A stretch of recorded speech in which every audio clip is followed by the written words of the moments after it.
Hello, internets. This is BoneCarlos coming to you live from Daybreak to bring you another StarCraft 2 commentary. As you can see, the gameplay is already up. The players are going to be RedFox spawning as the blue version of the Zerg players. The opponent is going to be Dynge spawning as the Red Terran with me. And he's been stable for the past couple of weeks. Eznov, how you doing? Doing alright, no complaints. Day off here today, so I am doing fine. Awesome, gotta love those days off. So, it's going to be a two-player map. Both players know where they're going already, or where they're spawning. RedFox is already sending out that initial scouting overlord. TVZ, your favorite, your specialty, what do you think is going to happen, or what are your hopes? Well, on this map particularly, from my experience, it always turns into a macro game, because although it looks like the players are semi close together, they're not really, once you realize you're going to have to go all the way up and around here because of these destructible rocks there in the middle. So I'm definitely expecting a good solid macro game out of both of these players, and we'll see who comes out on top. Yep, these guys are high-level players. Dynge has been featured on my channel before, and he sent me this replay directly, mainly because I demanded it out of him. I'll put on a little sad pouty face and send me a replay, and he said his little tips is to keep an eye on the minimap, and when watching a Terran replay, that's never a bad idea. So hopefully you see some multi-prong drops, try attacks left and right, and more than likely going to see some impressive, hopefully some impressive play out of the Zerg player who's already grabbing his natural expansion, and Dynge already starting off with Waller. Yeah, pretty standard stuff from both players here. Looks like, based on the fact that it's still no gas in red, he's going to go ahead and fast expand as well, just like our Zerg player, so it looks like my prediction holds true so far. This will be a macro game. And this is always an interesting play by a Terran player, especially who doesn't grab any gas like you just pointed out. He's going to go ahead and plop down a bunker at the front, going to expand very quickly. He's already sending out that SCV Marine, but this really limits what a Terran player can do, especially for the first, 8-9 minutes or so. You're not going to be able to pull out any sort of high-tech play, siege tanks, Hellions, and such. I mean, Hellions more so than medevacs and siege tanks, really. And as a Zerg player, if you see this, would you be very tempted to just grab a quick third as if it was a protocol player for fast expanding? Well, it all depends. Terran has different openings than Protoss. The Forge fast expansion is a lot longer to get up and running to punch the Zerg player, just because you have to build the Forge before the gateway, will depending on how you do it. Terran's opening like a Hellion Banshee can punish a fast third base, so it's a little riskier to do so. You can do it, it just depends if you can hold it. Right, and right now it looks like Dynge has that idea in mind, having double refinery on his main base, and yeah, so we still see some cloaked banshees here coming out of Dynge to just keep that harassment up and maybe go into Raven play. I know Dynge isn't Angry Kittens a la Arcasset, since that's one of his favorite builds to go, and already this bunker, excellent placement. I really like this since it covers this entire area of the natural expansion, covers that mineral field, and also covers the ramp leading up to the main base. Yep, that's good right there. Not a lot of surface area. I would have liked to have it tucked up a little bit more against the ramp if he was really worried about like a Ling run by or something of that nature. But it's going to allow him to defend the ramp in the command center, so it serves its purpose either way. Yeah, definitely. And look, factory is already underway. Reactor going down on the barracks. So I'm thinking Hellion harassment early on. RedFox is barely grabbing his extractors on his main base. Nothing else besides really drones. And did he even build any Lings? No Lings whatsoever. He has just been droning up very heavily.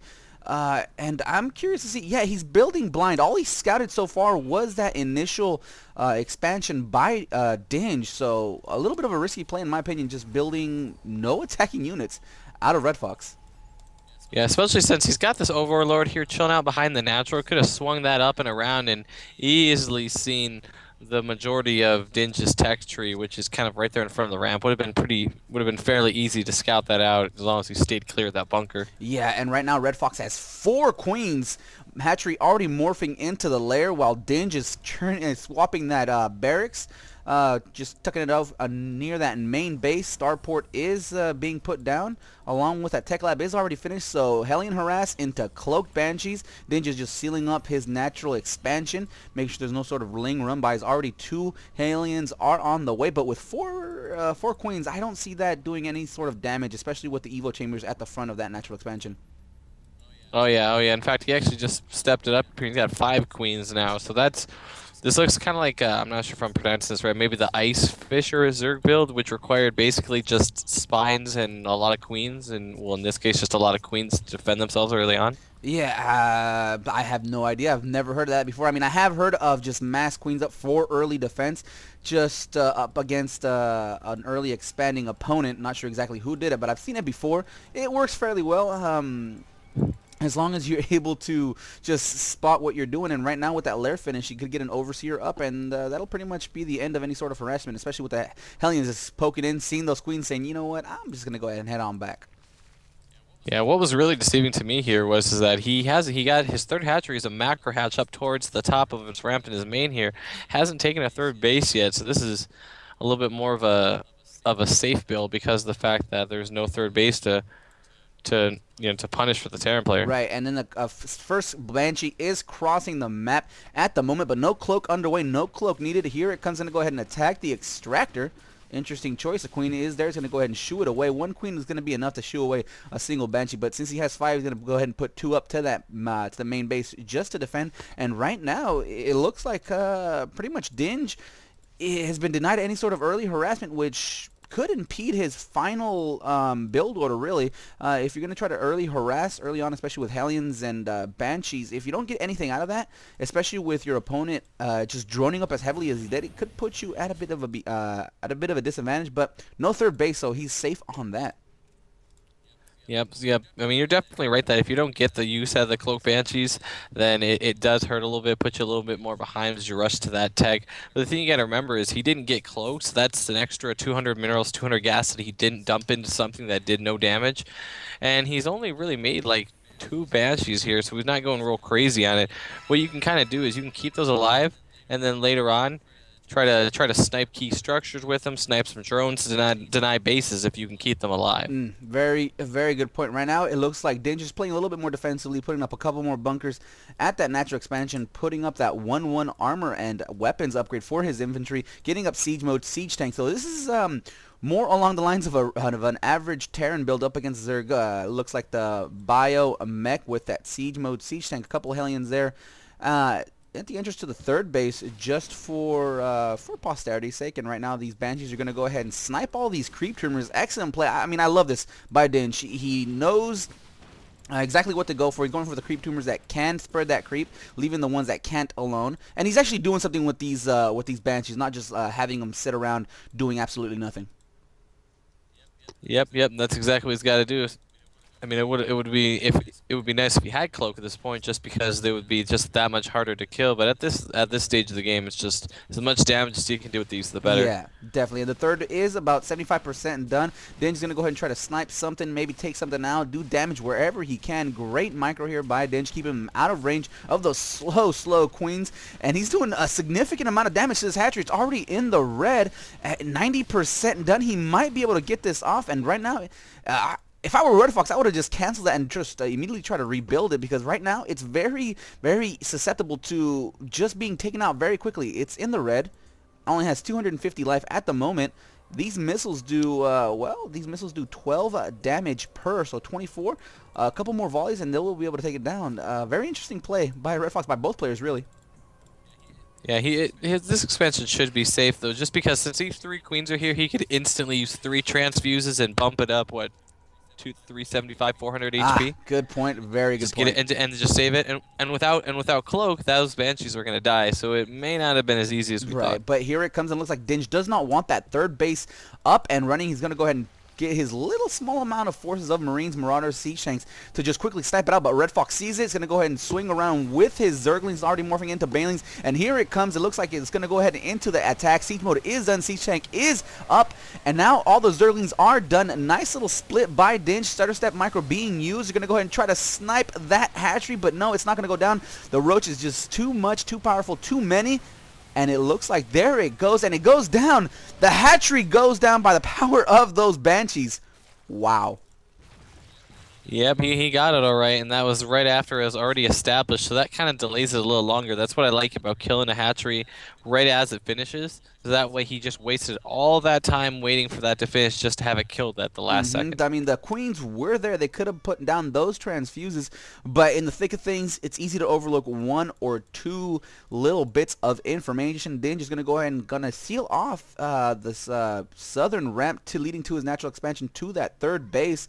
So interesting play. I like it. I mean, as a Protoss player, I do this a lot. Run-bys are just, they do massive amounts of damage if caught unawares, and RedFox is retaking his third, but it doesn't look like Dynge is going for that third base just yet. Actually, he is. He just finished up his command center, morphing into orbital command as we speak. Yep, man, there it is. And with this WAF here, I tend to do this too because I myself more so go for my third as this center expansion right here and grab this expansion over here as a fourth base. So that's, this is just a good play, but it's so easy for the Zerg to, all right, I'm just going to swing around here with roaches, or I'm going to run, 36 speedlings by here or whatever. It just, anything that can impede the Zerg's progress and make it harder for them to navigate around is always good. Right, and right now RedFox loses that fourth. He lost the fourth because at the same time there is a drop in his main base siege mode. Siege tanks already up and running. These Marines are doing plenty of damage. Queen goes down. Here come the Zerglings. Here come the Infestors. Infestors not doing anything, just rushing in and just surrounding them, making sure they don't have anywhere to go up against that cliff. No fungal growth. Did even have energy for that fungal growth? They did have energy for it, but wasn't being used. So right now, drop successful. Harassment still successful at the third. Fourth denied. And now Dynge really has, I would say he has the map presence, map control, and his harassment is just paying off in droves. That it is. He's got his 2-2 almost about halfway done here. And you look at all these infested Terrans over here, meaning these infestors just dumped all their energy over here for nothing. And it looks like Dynge is going to go ahead and take his third expansion. He is actually decided to put it down at his fourth, exactly where you said you usually take it, and this is actually a good spot. With siege mode, siege tanks could get himself a nice defensive position and just mine happily from this fourth/third base. RedFox is feeling the pressure of all that harassment, putting down 1, 2, 3, 4, 5, 6, 7 spine crawlers with infestor backup. And looking at the income tab, we see the harvester count in the favor of Dynge. 82 harvesters compared to 74. That is not what I am used to seeing out of a Terran player, especially with that mule backup. What do you think of that? Honestly, anytime I've seen a replay where I just completely destroy the Zerg player, I look back and they're either on even workers with me or they're behind. So this is never a good sign at all. I mean, that's the Zerg's whole niche is, being able to make a lot of workers and expand all crazy fast. When they're on even footing or even a little bit behind in the worker count with another race, I feel like it hurts them more. Yeah, definitely. And here it comes. Fungo grows perfectly placed, catches most of Dynge's army. It looks like those medevacs are going to go down. Siege modes, siege tanks. I've said that so many times today. Getting plenty of kills. 18, 19 before it was taken down. One has 8. It looks like RedFox is forced to retreat, regroup, and rearm. Right now, the food count differential is really in Dynge's favor. Plus 27 in his corner. Has himself a nice little overcommand here at the third. Looks like he might be gearing up to take his fourth. Looks like is he floating up another orbital command, or is he just sending an SCV to build? I'm not sure. There it is. He is taking that fourth, and right now that macro hatch is really not being used all that often. It looks like his main base, RedFox's main base, is mined out. Natural expansion oversaturated. Third base heavily defended, and right now once Dynge gets his fourth base and now fifth base up and running, it's going to be game over very, very quickly. Yep, and he should have really didn't need it to make that macro hatch there originally. He should have took a faster third, because the reason why Zerg do that is because of the fact that, one, if you're going to dump 300 minerals into a hatchery, why not have it in another expansion where it can not only add to your infrastructure, but also mine. Exactly. And now it looks like Dynge is ready to do another drop. I mean, he is maxed out currently. 200 out of 200. Ultralisk on the field for RedFox, but I don't think he's going to be able to keep up with just Dynge's soaring economy that he has at the moment with that harvester count advantage. Right now, 3-3 is underway for Dynge. 200 out of 200. RedFox has Banelings, Zerglings, Infestors. He has the composition he needs, but he just doesn't have the economy to be able to support it, especially with nearly double in minerals and nearly quadruple in gas. So yeah, Dynge is just finishing up with his fifth, has his fourth already ready, gonna re-wall up his third base, gonna get no chance for the Zerglings to get a little bit of a run by. And here comes the final battle, in my opinion. Nice split off by Dynge. Infested Terrans are gonna go ahead and not be thrown out, but BoneCarlos catch most of the army. Banelings finish it off, and now Dynge is just on the back foot, but really behind so much economy, he's gonna be able to macro up very, very quickly. Yep, he's already, in fact, he's been able to make 10 infantry troops at a time. We got 5 Marauders, 5 Marines coming online, 3 level 3 armor just about to finish. So he just has to kind of hold this here, and there won't be much left. Yep, here comes those mass infested Terrans. They are going to be able to take down this orbital command, in my opinion.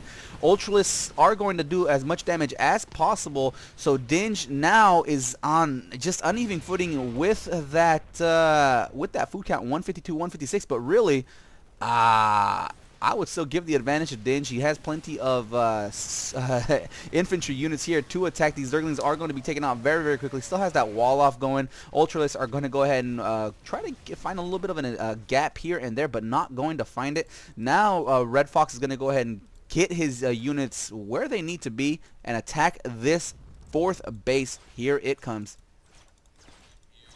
Yep, here it comes. In fact, he noticed he moved those barracks down from when they were walling off in the previous location at that south ramp. Now they're kind of using it to defend this 3rd, I guess now 4th. I don't know what you want to call it. Yep.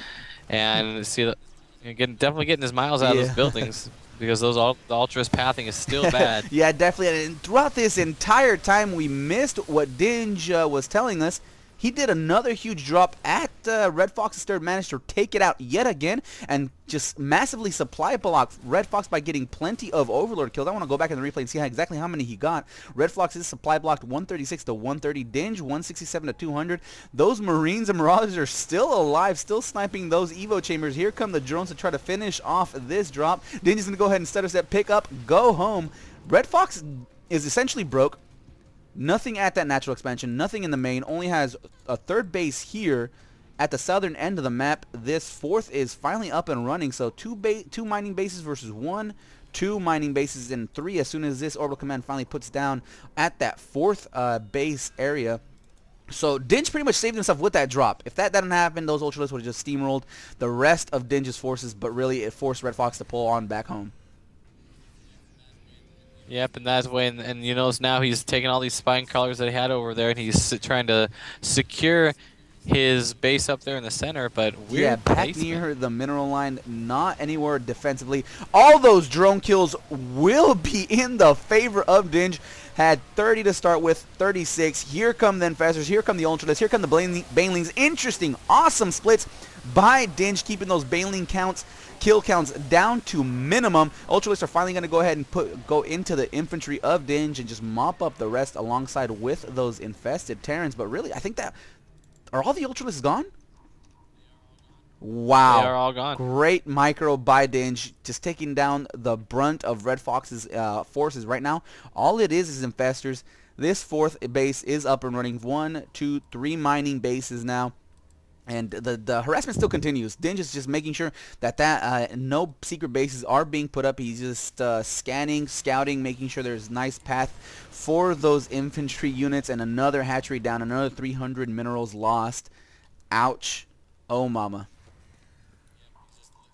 Yep, it's been over for the last couple minutes at this point, I think, and that was really great, killing all the Ultralists off, so that way he had to replace all those high-end expensive units and was left with a bunch of energy-less Infestors.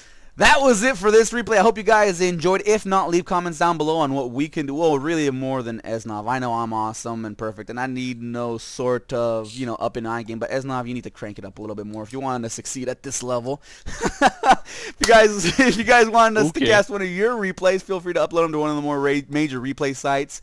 Drop.sc is always very, very popular, and send them my way. And that is it for me. I am out of here. Sign off, Esnov. Peace in the Middle East. All right.